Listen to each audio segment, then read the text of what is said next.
Hello friends, welcome to Preethi channel. இன்றைக்கி என்ன ரெசிபின்னு பார்த்தீங்கன்னா, ஒரு கப் பச்சரிசி மாவும் உருளைக்கிழங்கு இருந்தால் இது போல் சுட சுட ஈவினிங் ஸ்நாக்ஸ் போண்டா செஞ்சு கொடுத்தீங்கன்னா வீட்டில் இருக்கவங்க எல்லாருமே விரும்பி சாப்பிடுவாங்கங்க. வாங்க இந்த உருளைக்கிழங்கு போண்டாவை எப்படி செய்யலான்றதை பார்க்கலாம். இந்த போண்டா செய்ய பார்த்தீங்கன்னா 1 டம்ளர் அளவுக்கு ரேஷன் பச்சரிசி தாங்க எடுத்திருக்கேன். இதோட சேர்த்துக்கலாம்.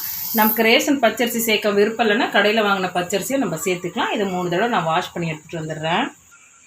3 தடவை வாஷ் பண்ணிவிட்டு நல்லா அரிசி முழுகிற அளவுக்கு தண்ணி சேர்த்துட்டேன். இது 2 மணி நேரம் ஊறட்டும்.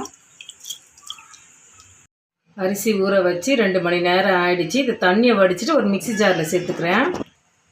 மிக்சி ஜாரில் சேர்த்துட்டு இப்போ அரைச்சி எடுத்துகிட்டு வந்துடுறேன். அரிசியை பார்த்திங்கன்னா அரைச்சி எடுத்துட்டேன். அடுத்ததாக பார்த்திங்கன்னா 2 உருளைக்கிழங்கை வேக வச்சுருக்கேன். பெரிய உருளைக்கிழங்காக வேக வச்சு தோல் எடுத்துகிட்டு இதை நல்லா மசிச்சு விட்டுக்கிறேன். அரைச்சி வச்ச மாவுலேயே இதோட சேர்த்துக்கலாம். சேர்த்துட்டு இன்னொரு தடவை அரைச்சி எடுத்துக்கிறேன். உருளைக்கிழங்கையும் அரிசியும் பார்த்திங்கன்னா நல்லா வெண்ணெய் போல் அரைச்சி எடுத்தாச்சு. இது ஒரு பவுலுக்கு மாற்றிக்கலாம். இது எல்லாத்தையும் ஒரு பவுலுக்கு மாற்றியாச்சு. இது கூடவே பொடியாக கட் பண்ண ஒரு பெரிய வெங்காயத்தை இதோட சேர்த்துக்கிறேன். பொடியாக கட் பண்ண தோல் சீவன இஞ்சியை கொஞ்சமாக சேர்த்துக்கலாம். இது கூடவே ஒரு பச்சை மிளகாவை கட் பண்ணி சேர்த்துக்கிறேன். கொஞ்சமாக கருவேப்பிலை, கொஞ்சமாக கொத்தமல்லியும் சேர்த்துக்கலாம். இந்த மாவுக்கு தேவையான உப்பையும் இதோட சேர்த்துடுறேன். இது கூடவே 1/4 பிஞ்ச் அளவுக்கு சமையல் சோடாவை கொஞ்சமாக சேர்த்துக்கலாம். மாவை நல்லா மிக்ஸ் பண்ணி விட்டுக்கிறேன்.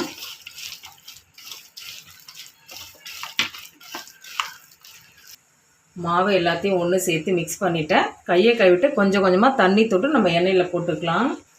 அடுத்து ஸ்டவ் ஆன் பண்ணி கடாயில் எண்ணெயை ஊற்றி காஞ்சிடுச்சு. கொஞ்சம் கொஞ்சமாக நம்ம உருண்டை பண்ணி போட்டுக்கலாம். போண்டா மாதிரி நமக்கு வேணுன்ற சைஸில் நம்ம போட்டுக்கலாம்.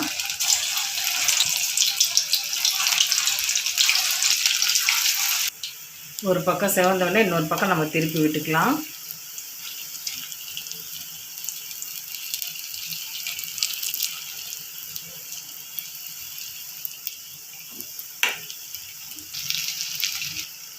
ரெண்டு சைடும் பார்த்திங்கன்னா நல்லா செவந்து வந்துடுச்சு. இப்போ இது மாற்றிக்கலாம் பிளேட்டுக்கு.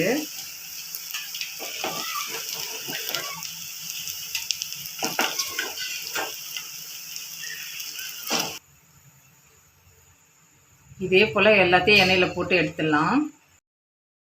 எல்லா போண்டாவையும் பார்த்தீங்கன்னா சுட்டு எடுத்தாச்சு. இதுக்கு சைடிஷ் பார்த்தீங்கன்னா ஒரு சட்னி இருந்தால் தொட்டு சாப்பிடும் ரொம்பவே அட்டகாசமாக இருக்கும். இது ஒன்று புட்டு காட்டுறேங்க. மேலே நல்லா மொறுமொறுப்பாகவும் உள்ள நல்லா சாஃப்டாக ஒரு பஞ்சு போல் இருக்குங்க.